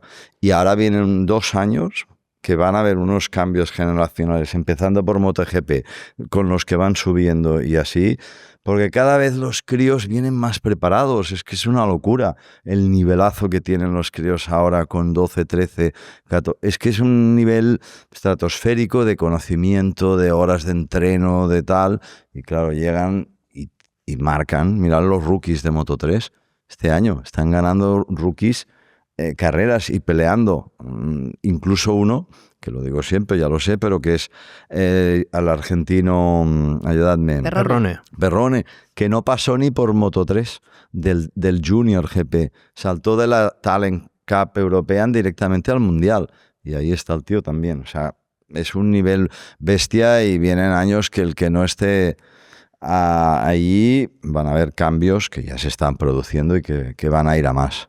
Este fin de semana Dani Holgado se aseguró el título de rookie en este 2025, pero tanto él como su compañero de equipo, la verdad es que están haciendo una gran temporada, y en el caso de David Alonso hemos visto sobre todo la progresión, ¿no? A lo largo del año. ¿Te ha sorprendido cómo se ha adaptado? Sí, porque como dice Ricard, la categoría de Moto2 es muy difícil, y hemos visto en el pasado muchos pilotos que han cambiado de categoría y que les ha costado todo el año o incluso una temporada y media entrar en una zona decente. Y estos pilotos están haciendo resultados desde mitad de temporada. Sí que es verdad que al principio de temporada, buenos tiempos alguna vez y tal, pero en carreras les costaba más. Pero después ya alguna pole, victorias. Y yo pienso que para el año que viene alguno de ellos es claro favorito.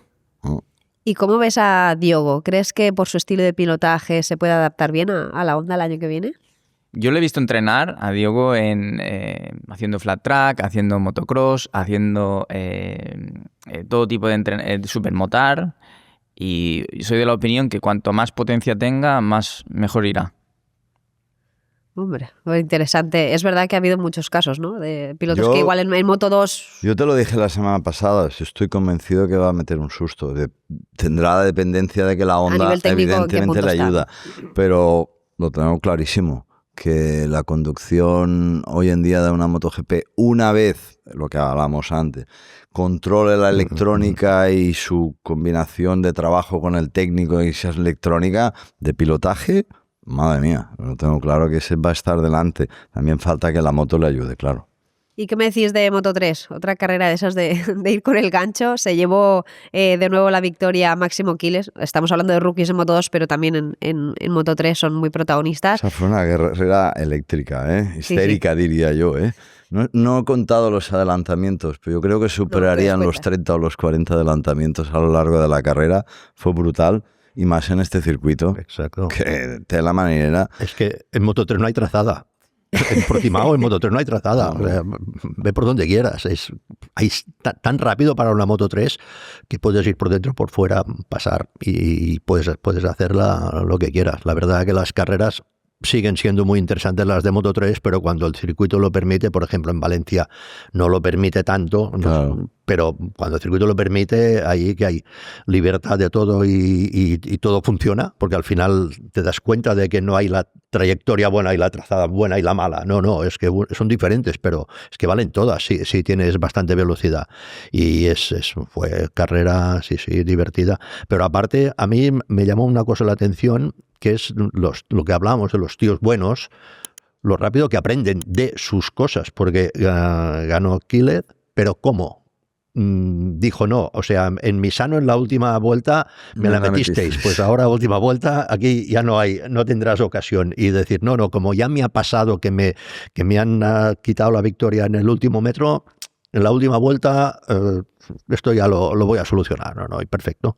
Sí, bueno, también tuvo la fortuna que lo hizo en el momento clave y luego se empezaron a pelear los de atrás y se lo pusieron mejor, porque Piqueras también tenía la velocidad, pero es lo que tú dices, vienen preparadísimos. Es que claro, vienen de la Talent. Ya entrenan juntos con Marc, entrenan con todos los pilotos de MotoGP. Es que antes para entrenar igual aprenden mucho más rápido. Coincidías un día contigo, exacto, en Motar, un día de vez en cuando, con Tony, ¿no? Íbamos a Campadró y o lo que día fuera. Te motivabas, pero una vez al mes. Ahora es que entrenan como 2-3 días por semana, man. Esto es un otro ritmo. Con los mejores. Pero eso pasa en todos los deportes, el nivel de llegar al máximo en todo, en la alimentación, en la técnica, en todos los deportes y aquí también. Hay que destacar también, creo que Joel Esteban aprovecha las oportunidades que se le están brindando, bien sea sustituyendo a Foggia hace una semana, ahora en este caso cada día con un mono diferente. Sí.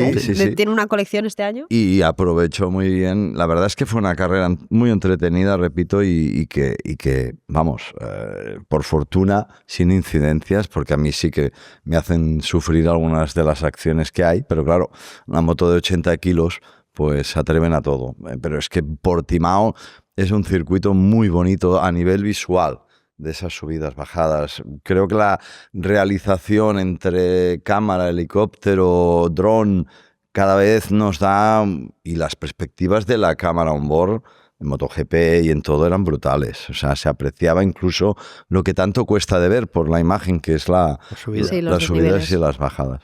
Chicos, se nos acaba el tiempo. ¿Alguna cosa en el tintero antes de despedirnos? Nada, vamos a esperar a la semana que viene. Moto2 parece ser, vamos, si no pasa algo muy raro, que estará, y ver a MotoGP, un circuito, no tiene nada que ver Valencia con Portimao, ver si Aprilia en un circuito pequeñito, en un karting, también funciona, o solo va en circuitos con curvas largas, y yo creo que es una buena oportunidad para Pedro, porque es, a mí una de las cosas que me llama la atención es como lo que tú comentabas, que a la moto le falta quizá un poco de paso por curva, pero para solucionar esto, ¿cómo él es capaz de cerrar la curva y mantener el neumático delantero? Porque ves carreras que dices, este tío, tal como está entrando y como está cerrando las curvas, a media carrera el neumático delantero se lo ha merendado. Que pero en la 3 de Portimao era brutal como la giraba, en la 3 en el angulito. Sí, por eso. Esa curva es muy cerrada, ¿eh? ¡Buah! Muy cerrada. Pero es que normalmente cuando haces esto, el neumático delantero lo estás machacando bastante. Y él no, ya llega a final de carrera con el neumático delantero. Más que una buena oportunidad, de momento es la última este año. Sí, o sea, que habrá que aprovecharlo. ¿Lo ves con opciones, Dani? Sí, está en un momento muy bueno, pero tiene que batallar contra Bezzecchi también, tiene que batallar contra Alex y alguno otro que pueda salir en esta última carrera. Bueno, y contra Alex, que no hemos dicho nada, pero hay que romper una lanza clarísima de cómo el tío ha escogido el relevo de la ausencia de su hermano y ganó la carrera de sprint bien ganada, estuvo luchando por la race. Parece que ya sea lo normal, ¿no? Pero dentro de todo el cúmulo de Ducatis es subcampeón, pero en mayúsculas y merecido, porque después de Marc está él con esa Ducati. Por lo tanto, al menos una mención, porque apenas hemos, creo, hablado de él y creo que es un subcampeón con todas las de la ley, demostrándolo en la pista. Pero aparte es que el equipo oficial, desde que no está Marc, ha sumado 15 puntos. Bueno, sí, por cierto, y no estuvo Cuidado, mal, creo, el estreno de Búlega. Sí. Que necesitamos 3 horas de programa. O un segundo a mí está muy bien. La única cosa que me preocupa, que lo hizo muy bien, pero es que Búlega, que vemos que en Superbikes está con Toprak, están ahí cerca. A ver si Toprak llegará y también estará el 15, como estaba él. O Toprak será capaz de adaptarse mejor a la categoría. Lo que pasa es que no llega con la mejor moto en este momento. Eso será muy importante. Búlega se tiró ahí sin entrenar apenas. Claro, es que hizo 30 vueltas. Solo. Y Portimao. Sabes que haces 2 días de test o 3 y ya cambia la cosa. Y luego yo vi algún entreno en el fin de semana. Yo creo que lo hizo muy bien. Yo creo que lo hizo muy bien por lo que era y la presión que tiene, que era coger la moto de Marc. Pero sí que es verdad que Toprak lo que es que tiene es que con la BMW la lleva a otro nivel y yo creo que Toprak alguna cosita puede sacar de esa Yamaha. Él ya probó la Yamaha y no quedó especialmente satisfecho. Pero estamos hablando de hace bastante tiempo. Sí, pero es otro Toprak, creo. Sí, pero es que la moto prácticamente no ha cambiado. La Yamaha desde cuando la probó. Es el problema. Pero sí que es verdad que los resultados sí que han cambiado, que ahora la Yamaha no gana. Y Toprak puede ser algo fresco, que puede estar al nivel de Jack Miller y que los dos pues cojan un ritmo que empuje, ¿sabes? Ramón, no sigas, que siempre te pasas de frenada. Vale, ya no vendré más. Y me van a matar. La Dani, semana que viene la última. Oye, pues tú no preguntas si queda algo más. pero si eres tú que vas sacando temas. No, pero No, que me encantan, ¿eh? No, Que no, me pero encantan. tú preguntas, ¿queda algo más? Bueno, pues sí, queda Ya, algo es verdad, más. otro día no te... No preguntes, corta. No te dejo. Dani, ha sido un placer tenerte aquí. Te esperamos cuando quieras. Muy interesante todo lo que nos has contado. Y nada, te seguimos escuchando también en las retransmisiones. Y chicos, a vosotros os veo en una semanita solo. En Valencia. Y veremos todas estas incógnitas que habéis sacado. ¿Qué tal se resuelven? Rica, Rubén, Ramón. Muchas nos vemos gracias. en una semana. Y a vosotros recordad activar la campanita y suscribiros y todas esas cosas para estar al día de todo lo que vayamos contando aquí en Dura la Vida. Hasta luego.